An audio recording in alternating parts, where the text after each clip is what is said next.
The result of this move with a ball gets you a committed strike. You have to have those two, a good move with a strike number 2, to get 3 the outcome.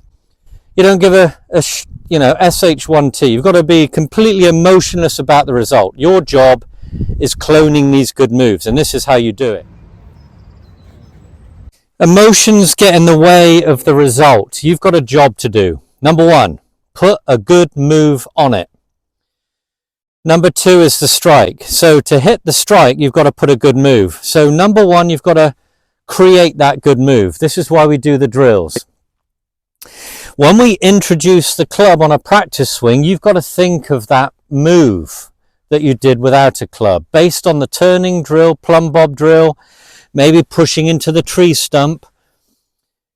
That subconsciously puts you in an awareness of where the body needs to be, naturally, in order for you to have a compressed ball turf strike. So when you've introduced the club, that's the first distraction. So we don't want the ball yet, because that's the second distraction. What you can do, if you're on a grass practice ground, is find a broken tee, cigarette butt, a little bit of grass, something you can identify and watch, and pretend it's a ball that you're going to commit to. So little swings. I've got in the back of my mind the feeling from my turning exercise. I've now just got a 7 or 8 iron down the handle because I want a little swing that gives me my first checkpoint. My checkpoint being about chest high, where I'd be if I performed my turning exercise and extended my arms, right chest. So that's a reference point. It's a comfort for me. It's in a position I'm fully aware of the feel of being in, right here. I'm watching that speck on the ground, and I'm now going to turn through my plumb bob drill, committing to that object. Okay, this is important. So you're going to do a couple of swings now. Recall the feeling of the last one and go, right, I want to do that again or better it. So up you go. Down, through. Bring in that speck again and go, right, clone it, I call it. 2 in a row. Boom. 3 in a row.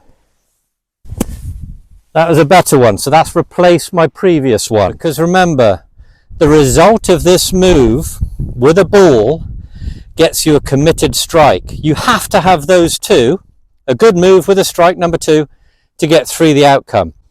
You don't give a SH1T. You've got to be completely emotionless about the result. Your job is cloning these good moves, and this is how you do it.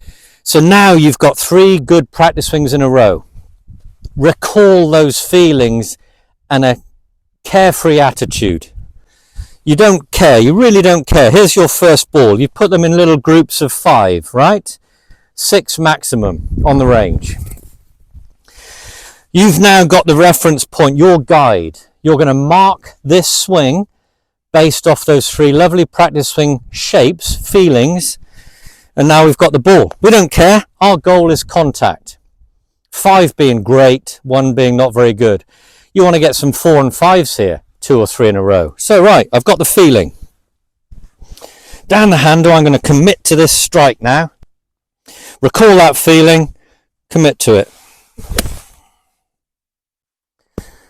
Right off the bat, lovely, that felt good. So that felt like 4 swings in a row now. 3 really good practice swings, hitting my broken tee. 4th one being a ball, boom, felt the same. Another ball, make it 2. There we go. Another one, 3, boom. You're getting a thrill out of ripping it now. It feels a wonderful game to play when you've got this cloned swing. You've got control over it. You don't care, you're committing to the strike. So don't get scared of it. Don't worry about where it goes. When we've got a process here that gives you a thrill out of ripping it, and 9 out of 10 will go down our target. That one I hit there, right down my white stick. I couldn't have, someone with a baseball glove could have caught it. So 2 in a row, 3 in a row, 4 in a row, 5 in a row. Now you're shelling peas. Now your goal when you go to the golf course is that.